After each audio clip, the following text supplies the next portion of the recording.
¿Cómo están? Espero que súper bien.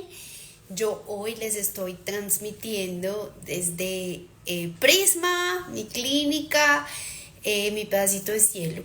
Entonces, quiero darles la bienvenida a este live que es donde vamos a tener unos temas espectaculares, interesantísimos acerca de bruxismo. Hace rato que no hablábamos en un live de bruxismo y pues como ustedes saben es un tema que sencillamente me mantiene loca, apasionada completamente, porque como le digo yo muchísimo a mis estudiantes, el bruxismo habla y hay que saberlo escuchar, habla. Entonces vamos a empezar por una leve presentación para los que están nuevos por esta comunidad. Mi nombre es Claudia Restrepo Serna, yo soy odontóloga, soy odontopediatra de la Universidad CES y de Medellín, en Colombia, y soy doctorado en neurociencia de la Universidad de Ámsterdam. Dirijo un grupo de investigación en la Universidad CES, dentro del cual además dirijo la línea de investigación en neurociencia y fisiología oral. Además soy la creadora y directora de Neurotrainers, que es una plataforma de transferencia de evidencia científica a profesionales de la salud, y hago clínica, en mi clínica en Prisma, en Medellín, en Colombia, y también tengo teleconsulta. Como se dan cuenta, tengo más puestos que un bus, soy mamá, soy esposa. Bueno, entonces investigo en bruxismo hace más de 20 años. Tengo, gracias a Dios y a todos mis estudiantes y mis compañeros y toda esta gran cantidad de investigadores alrededor del mundo con los que tengo contacto, que son personas maravillosas. Además, tengo muchos artículos publicados con alto estándar científico y que están publicados en journals de alto impacto. Entonces, hoy, para no hacerles más largo la introducción, vamos a hablar de bruxismo. ¿Qué hay de nuevo? ¿Qué vamos a llevar a la clínica cuando nos llegue un paciente con bruxismo? ¿Qué es lo que vamos a hacer? Básicamente, es muy importante decir que ya hace mucho rato, y esto sí no es nuevo, hace mucho rato pasamos de el bruxismo como un problema, como un desorden, como una parafunción. Pasamos a el bruxismo como una actividad, y una actividad que es del sistema nervioso, una actividad que es una alteración en el sistema nervioso central, básicamente en el sistema de neurotransmisores, y para ser más específicos, en dopamina y serotonina. Lo que sucede acá es que esa dopamina y esa serotonina puede alterarse por muchos factores y no todos ellos son un problema. Por eso vuelvo y les repito, como empecé este live, el bruxismo habla y hay que aprenderlo a escuchar. ¿Por qué? Porque tenemos dos versiones de bruxismo. Tenemos el bruxismo de vigilia, que es el que ejecutamos mientras estamos despiertos, y ahorita les hago un paréntesis ahí, y el bruxismo del sueño, que es mientras estamos dormidos. Entonces aquí hay cosas muy importantes que hoy sabemos con la literatura actual, con la evidencia actual que hemos venido construyendo. Hoy sabemos que ese bruxismo tiene dos facetas con diferentes síntomas, con diferentes etiologías, o sea, con diferentes orígenes. Por un lado, el bruxismo del sueño está más asociado a enfermedades de base, que las que mandan la parada son los trastornos respiratorios del sueño, y el reflujo gastroesofágico. En algunas publicaciones se habla de trastornos hormonales, pero en general obstrucciones respiratorias y reflujo. Y otras características de hábitos o de estilo de vida, como son el sobreuso de pantallas recreativas, el consumo de azúcar refinado y los hábitos de sueño.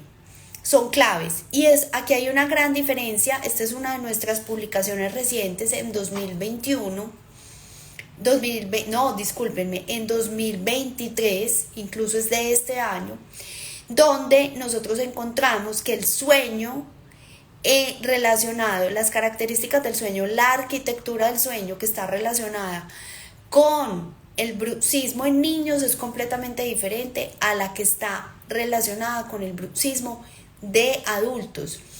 Vemos que el bruxismo del sueño se da más durante la fase no REM 3 y REM. ¿Qué significa esto? Que está más asociado a una etapa del sueño donde se incorporan los conocimientos del día en la noche. Por eso hemos encontrado en estudios poblacionales muy grandes que hemos hecho en Colombia que ese bruxismo se relaciona con trastornos del aprendizaje, en particular la función ejecutiva, la memoria de trabajo, ¿sí? Y se da también de forma muy importante una alteración en el sistema motor por estar afectado el ciclo de sueño no REM 3. Entonces, en muchos casos, estos síntomas de falta de atención, de trastorno de la memoria, de trastorno motor, son por alteraciones en el sueño que se dan durante ese bruxismo. Pero cuando llegamos al colegio, por ejemplo, empiezan a llamar a decir, vea, no pone atención, vea, no memoriza, vea, se mueve mucho. Y en realidad estamos frente a un posible mal diagnóstico de un trastorno por hiperactividad y déficit de atención. Claudia Restrepo está diciendo que siempre que hay déficit de atención e hiperactividad está mal diagnosticado. No, lo que estoy diciendo es que hay que descartar primero una alteración en la arquitectura del sueño, o sea, en los hábitos de sueño. ¿Por qué? Sobre todo en estos niños con bruxismo. Ese bruxismo se ha convertido hoy en un signo y un síntoma súper importante de alteraciones escolares. El niño bruxa y hay que empezar a buscar qué pasa, porque son niños que tienen alteraciones del sueño REM, que es donde se incorpora la memoria, vuelvo y repito, y del sueño no REM, que es donde se da el patronamiento motor, no REM 3. Entonces, y es un sueño muy profundo también que hace reparación celular. Entonces, primero, ¿qué encontramos ahí? Que tienen menor tiempo de sueño, menos horas de sueño. Menos horas de sueño en los niños se relaciona con bruxismo del sueño. ¿Qué más encontramos? Una alta latencia de sueño. ¿Qué significa eso? Que esa latencia de sueño es el tiempo que pasa entre el momento que me voy a dormir y que me quedo dormido. Y en los niños con bruxismo hay mayor latencia de sueño.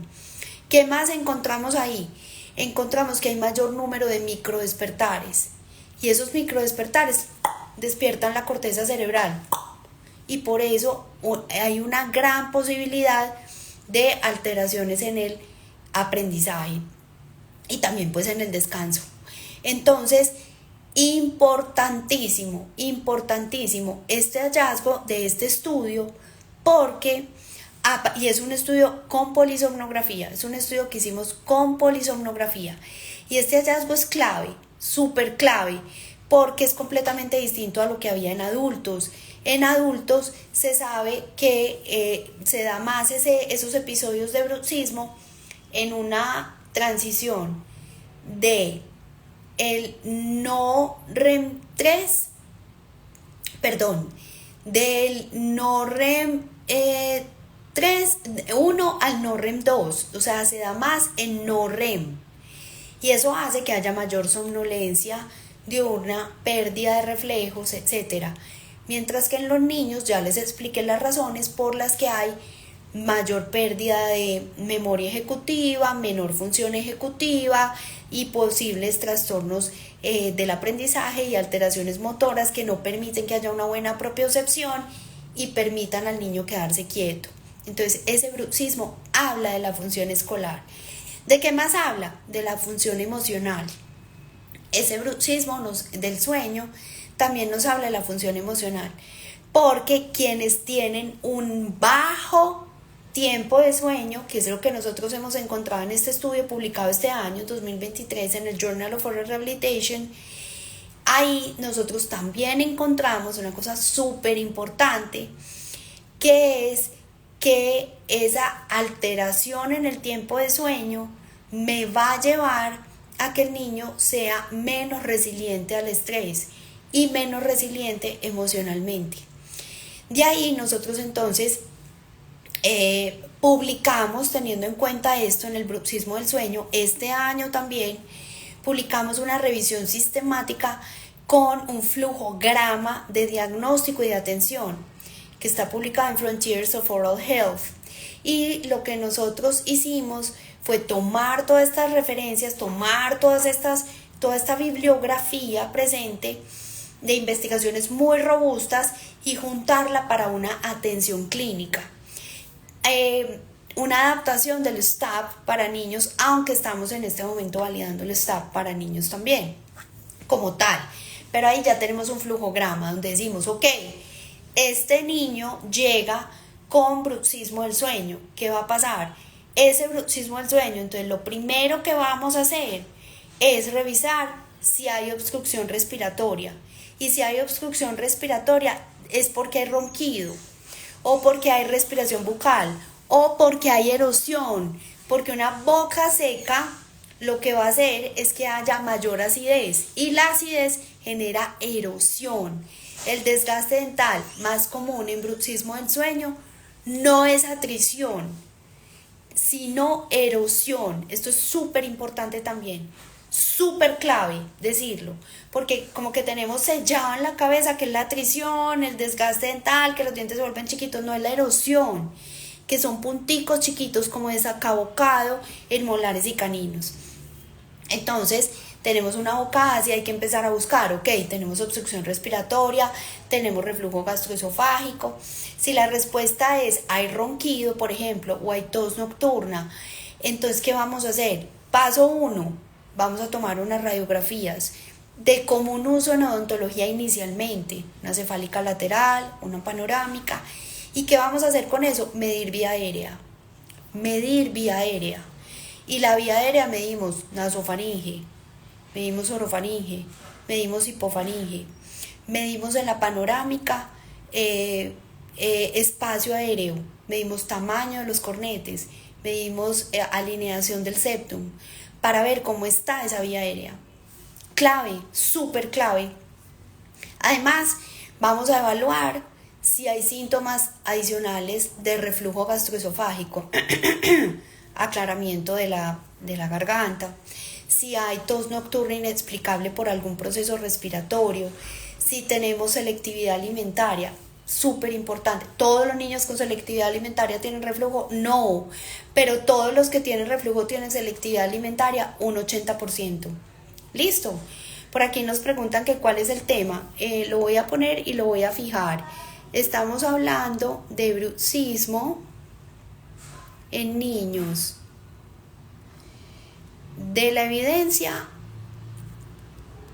a la clínica. Listo. Ese es el tema que tenemos hoy. Y yo voy a fijar el comentario. Muy bien. Entonces continuemos. Vamos a fijar si hay reflujo gastroesofágico. Paso siguiente. ¿Cuánto consumo de azúcar refinado tenemos? La relación con bruxismo del sueño es del 70%. O sea, tenemos casi 3 veces mayor, casi 8 veces mayor posibilidad de tener bruxismo del sueño si tenemos consumo de azúcar refinado por más de 2 veces al día. Investigación también divina, está publicada en Sleep Medicine. Es un estudio poblacional que lo tenemos publicado en 2020, sí. Entonces, ¿qué va a pasar ahí? Lo que nosotros encontramos es que es absolutamente impresionante cómo se potencia la posibilidad de ese bruxismo del sueño, porque se altera la dopamina y se altera la serotonina también.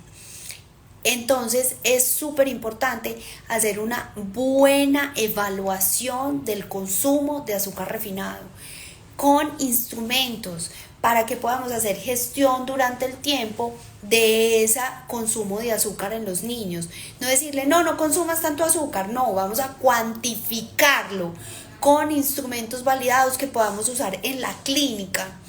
Vamos a aprender a leer etiquetas, vamos a enseñarle a leer etiquetas a los papás, vamos a aprenderlas a leer nosotros también, porque hay muchos tipos de azúcar refinado. Entonces, por ejemplo, los yogur que son muy chiquitos, no puedo hablar de marcas, pero son muy chiquitos y cuando uno se fija tienen 13 gramos de azúcar refinado. O unas galletas que aparentemente son de cereales y son súper sanas y tienen 11 gramos de azúcar. La OMS habla que debemos tener un máximo de 20 gramos de azúcar día y distribuido en 2 veces al día. Entonces, yo les voy a enseñar en este curso que va a estar, es una locura porque nos inventamos la forma de poder enseñarles los instrumentos con los que vamos a medir azúcar. Les voy a enseñar a hacer el trazo de la radiografía respecto a la vía aérea. Entonces cada uno va a traer un paciente que se sueñe y lo vamos a analizar paso a paso con el STAP y este flujograma, porque vamos a analizar con pinza cada detalle que tenemos que tener en cuenta para ese paciente con bruxismo del sueño. Entonces sigamos hablando de ese flujograma. Digamos que ese paciente efectivamente encontramos una obstrucción respiratoria. En esas radiografías, en ese examen, efectivamente, entonces vamos a tener que hacer una evaluación terapéutica de esa vía aérea. Tenemos una obstrucción por debajo del 40%, ni siquiera lo remita al otorrino todavía. ¿Para qué lo va a remitir al otorrino? Si las guías de ellos dicen que van a hacer cirugía de amígdalas y adenoides solamente cuando hay una obstrucción superior al 75%. Nos vamos a devolver y vamos a hacer posiblemente, o identificando cuál es el origen de esa obstrucción, podemos hacer una expansión del maxilar que me va a expandir la base nasal y me va a aumentar el flujo aéreo y además me va a aumentar nasofaringe y orofaringe. En un estudio hermoso que nosotros hicimos encontramos que podemos hacer expansión y generar espacios en nasofaringe y orofaringe, y no solamente el nuestro, hay muchos otros RCTs o muchos otros ensayos clínicos controlados, y vamos a enseñarles cómo se hace la expansión, si la expansión debe ser esquelética o debe ser dental. Vamos a enseñarles en dónde la hacemos, si la hacemos en zona posterior, en zona anterior, cómo y cuándo. ¿Cuánto debe durar? Eso también lo vamos a aprender en el curso, que va a estar fantástico porque es un hands-on. O sea, vamos a ir a analizar el paciente cada uno y a trazarlo y a diseñar la terapéutica que vamos a usar, etc. Si ese paciente seguramente después de esa expansión va a dejar de roncar, va a respirar mejor y va a dejar de bruxar. ¿Que se puede dejar de bruxar por la noche? La respuesta es sí. Sí, porque en realidad yo tengo que ir al origen. Entonces a mí me dicen, el bruxismo se quita, sí, igual que la tos. ¿Cómo así? Si es que la tos, cuando tú vas al médico, el médico empieza a buscar por qué tienes tos, empieza a buscar si tienes COVID, reflujo, alergias, asma, etc.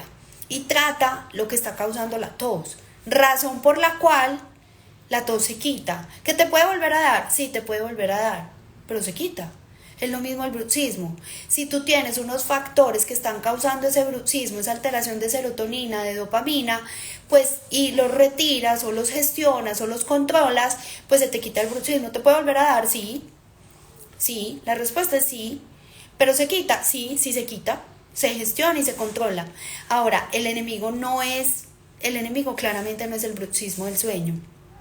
Muy bien, supongamos que no es por una obstrucción respiratoria, supongamos que es porque tiene un alto consumo de azúcar. Entonces hicimos también un RCT por el cual me gané el Premio Global de Neurociencia en IEGR este año en Bogotá. Este año tuvimos el placer que el Congreso Mundial de Investigación fuera en Bogotá y en casa me gané el Premio Global de Neurociencia. Eso fue pues uno de los días más felices de mi vida. Y fue por un RCT, por un ensayo clínico controlado, donde nosotros hicimos en un grupo reducción de azúcar y de pantallas con una técnica que se llama Food, Fun and Family, es decir, comida, diversión y familia, que fue diseñada por Harvard. Y en otro grupo hicimos una consejería, la que hacemos rutinariamente en consulta, y comparamos las dos técnicas y nos encontramos que efectivamente las dos técnicas lograban reducciones importantes de azúcar y de pantallas y por lo tanto reducción también de la frecuencia de bruxismo. ¿Cuántas pantallas? La idea es que debajo de los 2 años no haya ninguna pantalla, ni una sola. Es decir, si usted practica colecho, duerme con su hijo y está viendo televisión, eso es una pantalla pasiva. Hay que evitar incluso las pantallas pasivas, todas las pantallas antes de los 2 años. Luego vamos aumentando 20 minutos anuales hasta llegar a 2 horas, que es el máximo incluso para adultos, de pantallas recreativas, y nunca 2 horas antes de dormir. Entonces en el taller les voy a enseñar a evaluar uso de pantallas. No, tú usas pantallas. No. A cuantificarlas, a que los papás se den cuenta cuánto de verdad están usando pantallas sus hijos y a reducirlas con una terapéutica que está validada mundialmente por Harvard incluso, para reducir, basado en evidencia, esas pantallas. Eso va a ser una cosa loca, espectacular.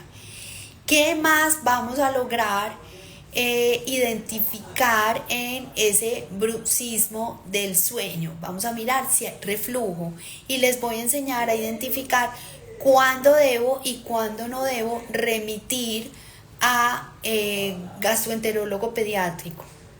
Y también les voy a enseñar a hacer las remisiones al otorrino, cuándo hay que remitir, cómo hay que remitir. Incluso les voy a mostrar las fórmulas que vamos a usar para hacer la remisión al otorrino. Vamos a irnos entonces a identificar también, denme un segundo, vamos a identificar también cuándo vamos a hacer una polisomnografía, cuándo está indicada, por qué está indicada, cómo se lee, qué información estoy buscando ahí, qué información le voy a entregar a los papás con una polisomnografía, si es necesaria, no es necesaria. Todo esto lo vamos a ver en nuestro taller, porque es un hands-on, es un taller. En realidad vamos a poner todo a la práctica. Les voy a enseñar a usar todos estos instrumentos que ya tenemos validados científicamente y que son absolutamente prácticos. Vámonos al bruxismo de vigilia. El bruxismo de vigilia, recuerden que les dije, en el bruxismo del sueño vamos a tener más asociación con enfermedades de base, hábitos de vida, como el uso de pantallas y el consumo de azúcar. Y se me pasó una cosa súper importante, que es alteraciones en la alimentación. Falta de triptófano, falta de tirosina, que son los aminoácidos a partir de los cuales se metabolizan dopamina y serotonina. Vamos a identificar cuáles son esos alimentos, cómo hacer una guía dietaria en la consulta para ese para esa serotonina y esa dopamina y poderla regular. Volviendo al bruxismo de vigilia, el bruxismo de vigilia está más asociado con hábitos parafuncionales, por ejemplo, la onicofagia, comerse las uñas. Y también va a estar muy relacionado con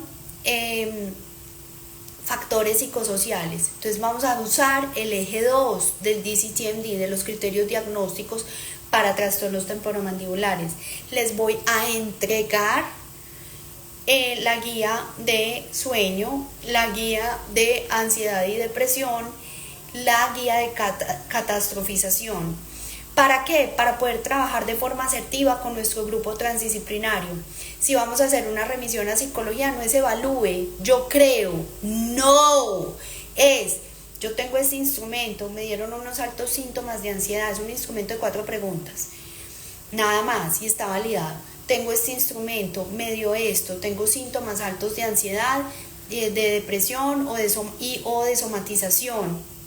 Entonces, ¿cómo hacemos esa remisión a neuropsicología? Porque acuérdense que hablábamos que puede haber alteraciones en el sistema de aprendizaje. Vamos a hacer una evaluación de la familia en concreto, porque acuérdense que ese sistema de neuronas espejo funciona de forma súper activa hasta los 10 años. Entonces muchas veces tenemos sistemas psicoemocionales que nos llevan a bruxar. Ahora, bruxar en vigilia siempre es malo. No. El bruxismo de vigilia a veces sabe que disminuye el cortisol, que es la hormona del estrés, pero cuando dura un periodo de tiempo limitado, es decir, no es crónico. Por ejemplo, si yo voy a tener un examen, si yo voy a presentar una entrevista, si yo tengo que dar una conferencia que me genera mucha ansiedad, apretar me baja el cortisol y me focaliza la atención y me genera conexiones en el hipocampo. Pero si esto permanece en el tiempo, el cortisol ya no baja, sino que ese cortisol me va a mantener deprimido el sistema inmunológico. Entonces ese bruxismo de vigilia ya se va a asociar a daño. ¿A cuál daño? Principalmente el temporomandibular. Entonces, ¿todos los pacientes con bruxismo de vigilia hacen trastorno temporomandibular? No. Pero puede ser uno de los factores etiológicos si permanece en el tiempo. Fíjense que es una línea muy delgada entre si viene una familia y me dice, no, es que estamos en exámenes y no para de apretar los dientes. Perfecto, en 2 semanas se le debería quitar. Y es un mecanismo de defensa, incluso un mecanismo protector. Así me dice, siempre se come las uñas, está súper angustiado porque nos separamos. La diferencia es toda. Entonces vamos a ver cómo vamos a llegar a hacer toda la evaluación y la intervención de ese paciente desde un grupo transdisciplinario. ¿Qué instrumentos usar? ¿Cómo hacer la remisión? Si es un adolescente, vamos a aprender a usar con mucha asertividad el BROXAP. Formularlo. Vamos a usar el BROXAP durante tantos días y de esto vamos a obtener esta y esta y esta información. Listo. Clave, súper clave. Otra cosa que vamos a aprender en el taller es cómo, porque generalmente nos llegan los pacientes con bruxismo del sueño. Pero ¿y si tiene bruxismo de vigilia? ¿Cómo hacemos para identificarlo? ¿Cómo lo separamos? ¿Cómo hacemos el diagnóstico diferencial? Ya tenemos investigaciones al respecto que nos permiten hacer un switch, o sea, una separación clínica al respecto basado en evidencia. Todo esto va a ser para llegar al diagrama de Venn de la medicina basada en evidencia, que es las necesidades del paciente, la experticia del clínico y la evidencia disponible. Donde se unen las tres, vamos a tener la mejor atención para nuestro paciente. No, o sea, ustedes no se imaginan esto, es que no se lo pueden perder, porque a mí me escriben, esto salió de muchas encuestas que hacemos todo el tiempo en Neurotrainers con mi equipo, donde vamos a lograr identificar esas necesidades que tienen ustedes. Nos escriben Qué rico que pudiéramos llevar esto a la práctica. Qué dicha que pudiéramos resolver nuestros casos clínicos. Qué bueno que pudiéramos hacer preguntas de nuestros propios pacientes. Qué bueno que supiéramos la nueva evidencia que hay, que es mucho más práctica, la verdad sea dicha. Estábamos antes investigando factores etiológicos porque para poder llegar a la práctica en realidad tenemos que tener las bases. Pero hoy ya llegamos a esas bases, eso es lo que tenemos en este momento. Las bases para llegar a la clínica. Tenemos ya los instrumentos, se los voy a enseñar a manejar al dedillo. Cada uno va a tener su kit para analizar su paciente y vamos a resolver esas preguntas en vivo. Con otra ventajota, este taller va a quedar grabado por 3 meses. Pues 3 meses, lo puedes ver las veces que lo necesites o las veces que quieras. 3 meses van a tener de nuevo toda la actualización de las referencias de bruxismo del sueño, bruxismo de vigilia, el algoritmo, el árbol diagnóstico para bruxismo del sueño, el uso del STAP. Van a tener los instrumentos validados en sus manos. Incluso los instrumentos los van a poder bajar, no los artículos, porque están en derechos de autor que se pueden leer en la plataforma todo el tiempo, quedan para ustedes para siempre. Pero los instrumentos los van a tener para ustedes, para que los puedan llevar a la clínica, ¿ok? Esto va a ser fantástico. Y además van a tener, obviamente, el certificado. Esto no lo he hecho antes. Esto va a ser un rompeaguas de verdad. Va a ser espectacular porque vamos a hacer un hands-on. Lo vamos a llevar a la práctica. Y de verdad que hoy en día hay que saber de bruxismo.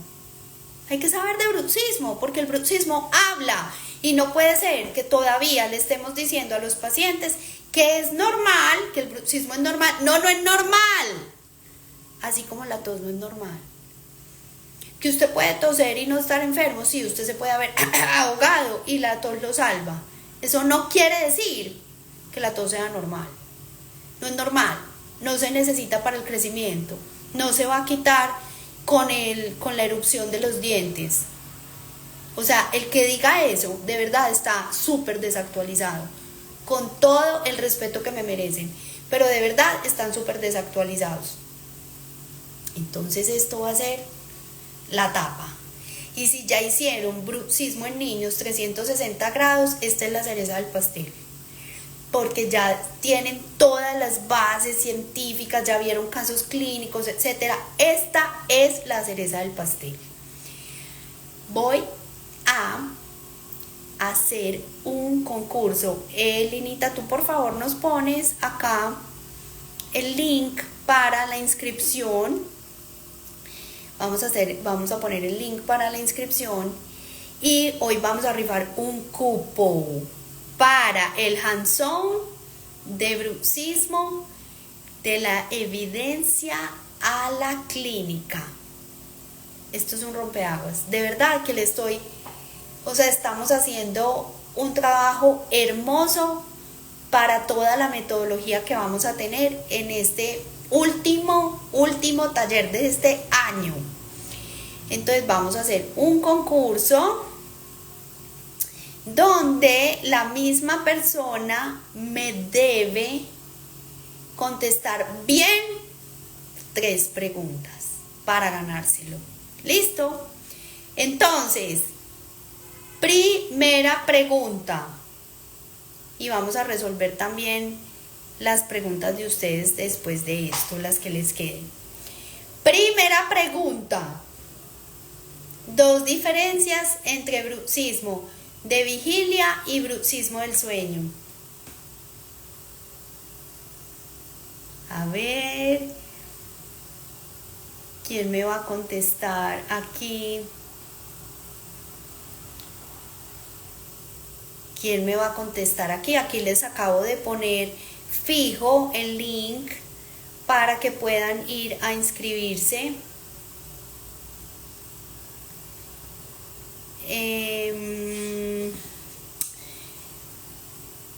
neurotransmisores implicados, ciclo circadiano.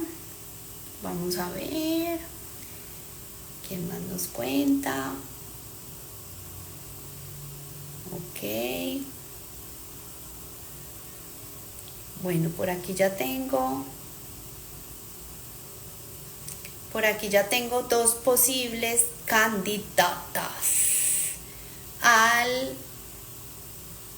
este concurso. ¡Ja, ja, ja! ¡Súper! Bueno, muy bien.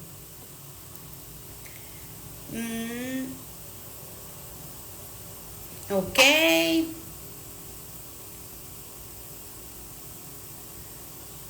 A ver.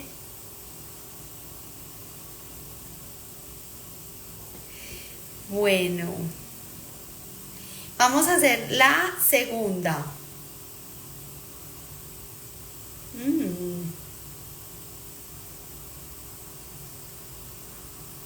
Muy buenas respuestas. A ver. Bueno, segunda pregunta. Aquí les va. Esta es pilada. Muy fácil. Si vamos a hablar de consecuencias del bruxismo de vigilia y del sueño, los trastornos temporomandibulares son una consecuencia de qué tipo de bruxismo de forma más común.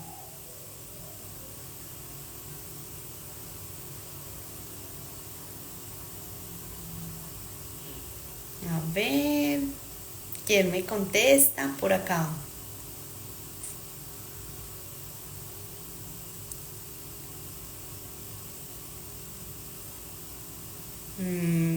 Aquí ya me están contestando.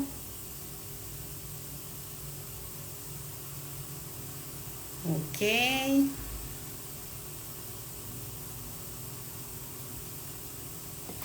Y la tercera.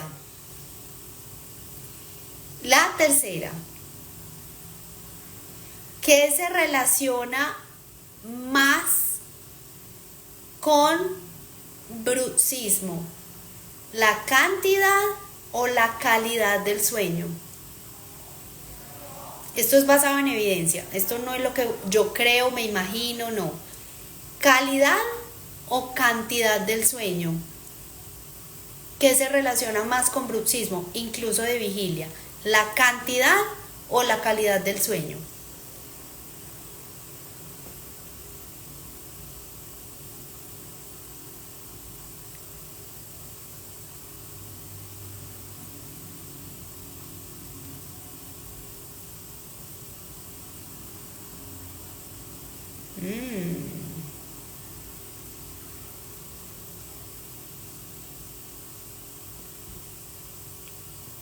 Pues les cuento que es la cantidad de sueño, no la calidad del sueño. Con respecto a bruxismo de vigilia, no estoy diciendo con respecto a bruxismo de vigilia y del sueño, es la cantidad de sueño, la cantidad. Obviamente la calidad es clave, súper importante, no la estoy desmeritando en ningún momento, pero lo que han dado, no solo las nuestras, sino varias investigaciones, es la cantidad de sueño. Ya no valen más respuestas porque pues ya si me dicen cantidad ya se los dije. Entonces vamos a hacer otra pregunta porque hasta el momento que lo dije nadie lo había contestado bien. Vamos a hacer una pregunta súper importante cuando vamos a evaluar bruxismo en niños, y es la siguiente. Tarararán. ¿Cuándo voy a remitir respecto a bruxismo? ¿Cuándo voy a remitir un paciente a otorrino? ¿Cuándo tiene qué? ¿Qué y cuánto?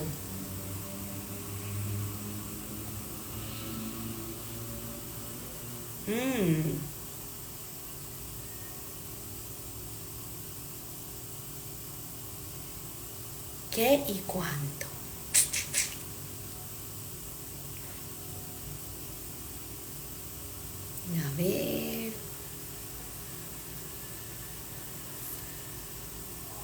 Acuérdense, ¿qué y cuánto?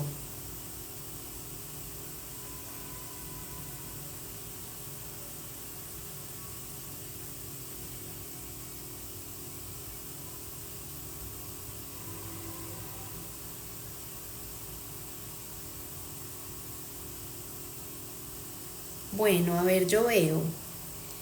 ¿Quién me contestó correcto las tres? Vamos a mirar. A ver, yo voy mirando aquí. Ya vamos a parar, ya. Hasta aquí recibimos respuestas y vamos a ver quién lo ganó. Ok.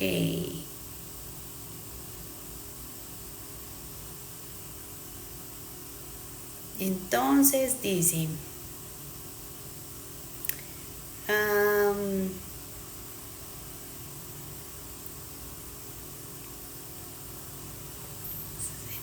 muy bien, aquí hay varias respuestas correctas. Vamos a chequear a ver quién me contestó las tres bien.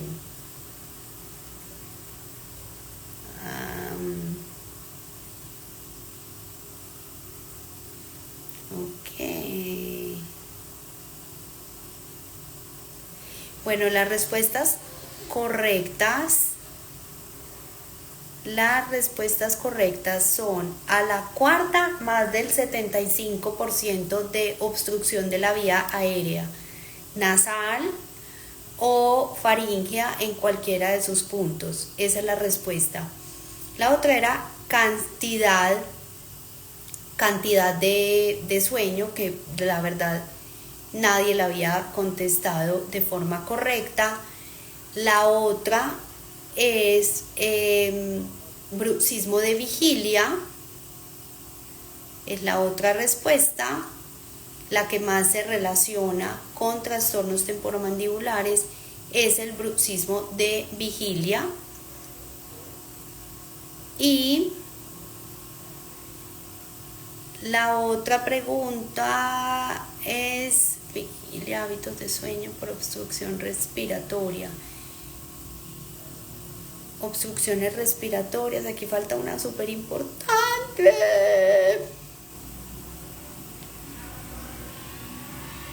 Wow. Les quiero decir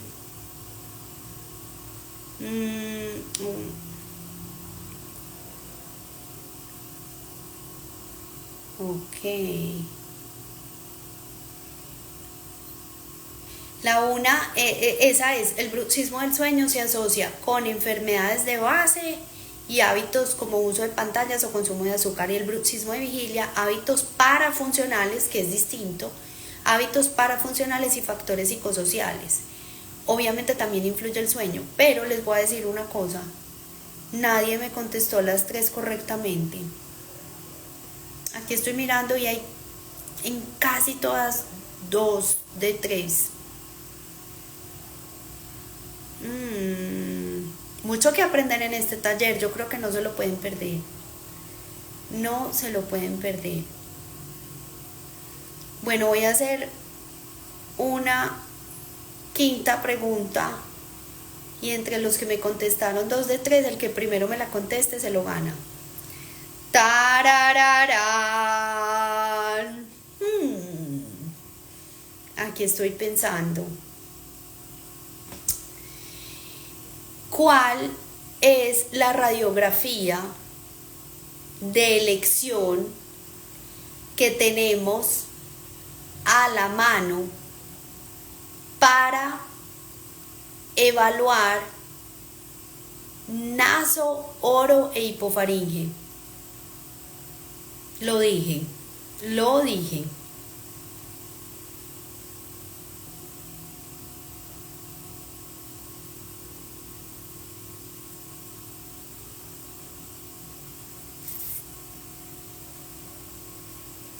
Se lo acaba de ganar mi adorada Sandrita, cefálica.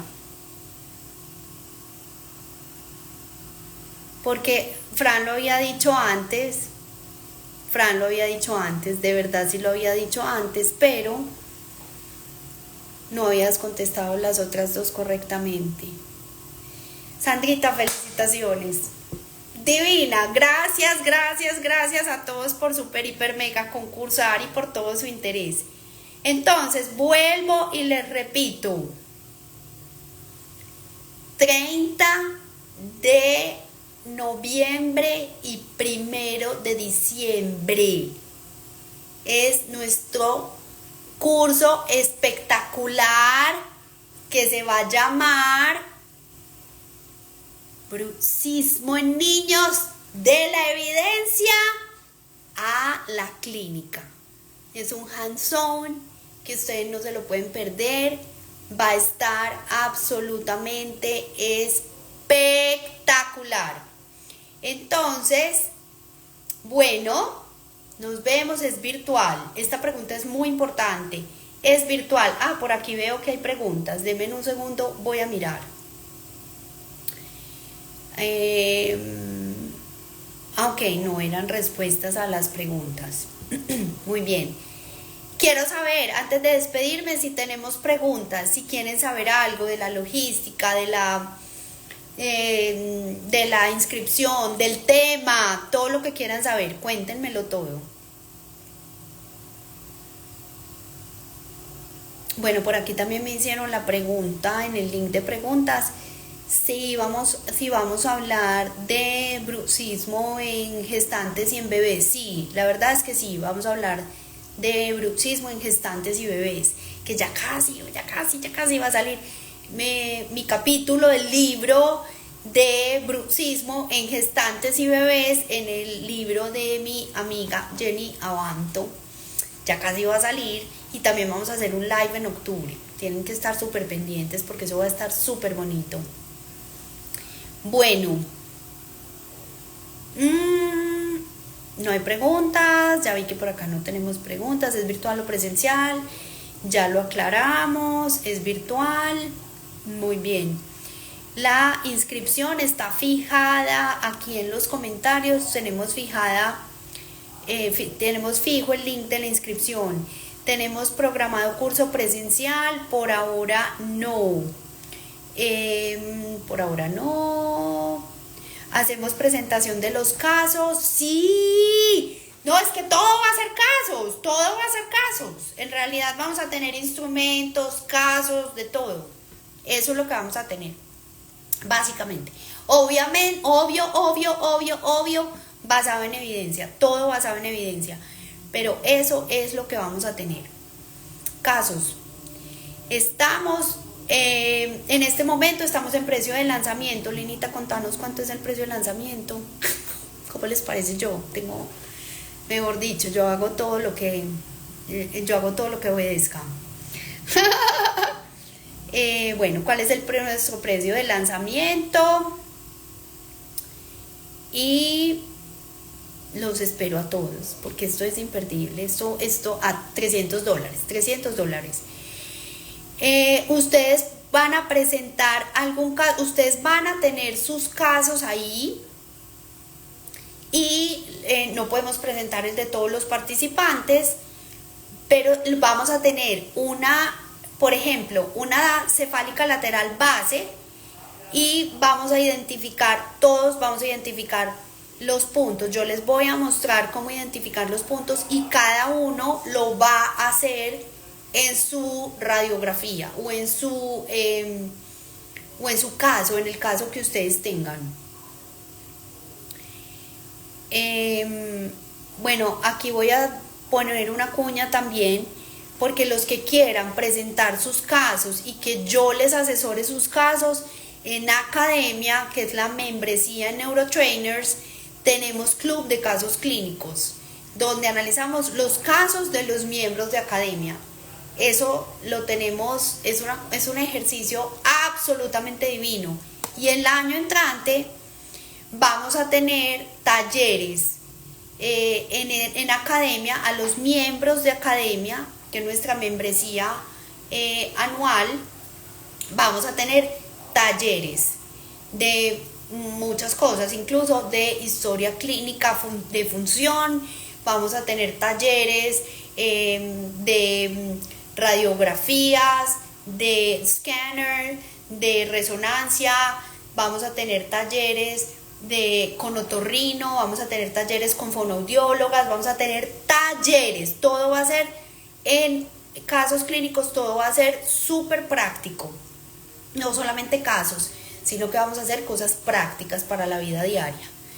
Muy bien, a ver qué otras preguntas tenemos por acá. Muy bien, listo. Bueno, gracias por estar con nosotras, qué felicidad. Nos vemos muy pronto, muy pronto, muy pronto, para que hagamos este ejercicio, este curso juntos, y esto va a estar absolutamente divino. Miles de gracias, que pasen feliz noche. Chao, chao.